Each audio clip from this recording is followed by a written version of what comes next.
Fantastic people are kind to themselves, are kind to others, and are kind to our planet. Be fantastic. Welcome to another episode of Fantastic Stories. This one took place 50 years ago. And sometimes you just never forget certain experiences in your life. And this one took place in New York City. I'm 17 years old. My first walk through Central Park. Now, if you've ever been to New York, they have a huge park there right in the middle of the city. It's iconic, it's famous, it's beautiful, it's huge. And so I'm walking through Central Park. And 10 feet in front of me, these two guys are arguing. It was probably over drugs. And they wanted to fight, but neither one was, how should I put it, ready to start it. So finally they stop arguing, and one guy walks away. And within 5 feet, he spins around and throws his Slurpee cup, so a little plastic cup. But it was a horrible, horrible shot. It missed him by 10 feet. So then the guy says, oh, okay, he threw something at me. So he looks around, he picks up a bottle. And he picks up the bottle and he throws it at him. He is a better shot and hits him in the leg. Okay, this is 10 feet in front of me, okay? The guy who gets hit in the leg pulls out a gun and shoots him right in front of me. So, this is shocking. And, of course, in the movies, what do? They shoot the bystanders. So in that one instant when he shot him, I'm figuring he's going to shoot me because I witnessed it. But that didn't happen. He turns and he runs across the park. And the guy got shot. He got shot in the leg. And it took him a couple seconds, and he went down to the ground.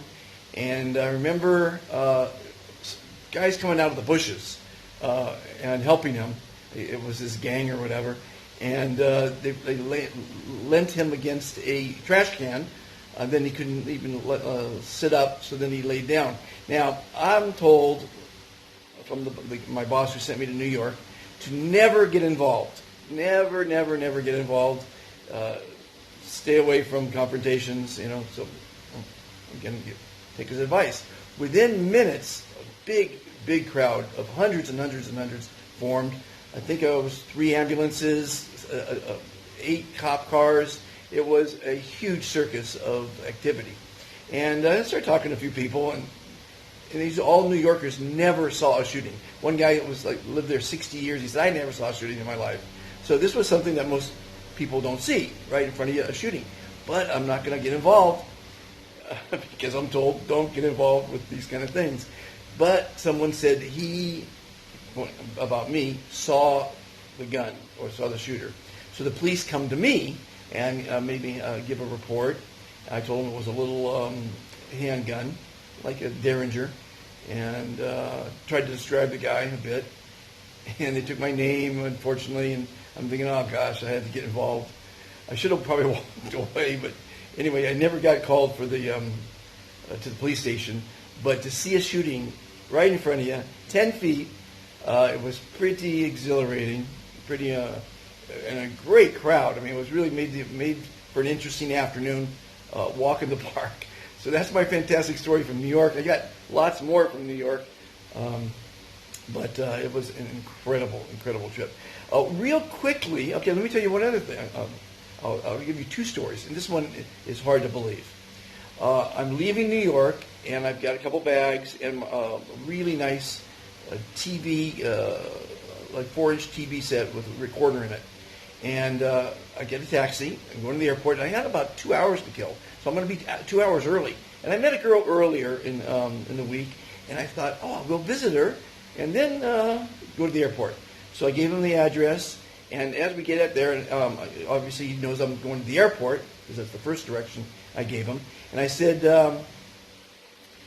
he said, well, I'll pick you up when you're done. I said, oh, that would be fantastic. And so I left my stuff with him. And I remember looking in the window, telling him I have that bag, and that really nice VCR recorder. And went up, had a great time with the girl, and came down an hour later. He's not there. And 5 minutes goes by, and I'm like timing this like James Bond. I got to be at the airport really on time. At any rate, He doesn't show up. He doesn't show up. Finally, a policeman goes by, and I ran up to him. I said, I gave myself to a taxi. I told him the story, and he said, okay, what's the name of the taxi company? I go, I don't know. Well, what's the name of the driver? What's the number of the car? I said, I don't know. And they started laughing. They thought it was hilarious. You trusted your stuff to a cabbie? Are you out of your mind? So that didn't make me feel too hot. But as an optimist, I've been an optimist my whole life, I'm thinking, okay, I lost some clothes. I'll buy new clothes. I'll owe my boss a nice recorder. That's not the end of the world. He's a great boss. I don't have any luggage to check in, so it's all fine. So I took a taxi to the airport. Now here's where it gets great. I wake up the next morning with a phone call from the girl. She said, 2 minutes after I left, the taxi cab showed up. He was stuck in traffic. He takes her to the airport. Doesn't find me, of course. It's too late, or didn't, whatever the case it was. Gives her all my stuff. She ships it to me. So the moral of the story is there's honest people in the world. There's kind people in the world. But I'm always thinking about this story. Did he think it was a setup? Because who is stupid enough to leave all their stuff with a taxi cab driver? He didn't know I didn't get his name or a taxi number or phone number or anything like that.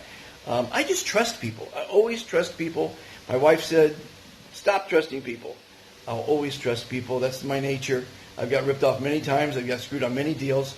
But it's who I am. And this was a great story to show I got lucky or I got stupid. I don't know what the hell, how you relate to the story, but it's absolutely true. She sent me all my stuff. I got my stuff back. And I trusted a cab. What can you do? So that's 2 great stories from New York. I got lots of great stories. Hope you enjoyed it. Have a fantastic day. Be kind to yourself. Be kind to others. Be kind to the planet. Trust everyone. Trust yourself. Trust that we can cure the world's ills because it's a screwed up planet right now. Thanks for watching. Have a fantastic day. Welcome to the Be Fantastic channel, where you will find many fantastic interviews with amazing people. Visit the top world museums, Incredible zoos, beautiful national parks. special events, and much more. These videos are designed to educate, Inspire. motivate, and entertain you. We hope you will enjoy them. Join the Be Fantastic philosophy. Please subscribe. Like and share.